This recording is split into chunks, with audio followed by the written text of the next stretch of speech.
અરવલ્લી જિલ્લાના માલપુર તાલુકા વિસ્તારમાં લીલા લાકડાની બેરોકટોક હેરાફેરી માલપુર તાલુકાના ટીસ્કી બસ સ્ટેશન નજીક ઓવરલોડેડ લાકડાનું વજન ભરેલ ટ્રક બંધ પડતા પર્દાફાશ થયો હતો। કેમેરાની નજરે કેદ થયું હતું। આ ટ્રક અંધારી રાતમાં હેરાફેરી કરતું હતું, પરંતુ બંધ પડતા દિવસના અંજવાળામાં નજરે પડ્યું હતું। માલપુર તાલુકા ફોરેસ્ટ એરિયામાં આવે છે, તો શું આ લીલા લાકડાની હેરાફેરી કાયદેસર હશે?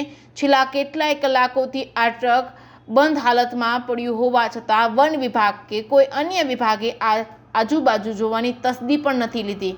શું આવી જ રીતે લીલા લાકડાની હેરાફેરી કરવી કાયદેસર હશે કે પછી વન વિભાગના આવા લોકો પર ચાર હાથ થશે?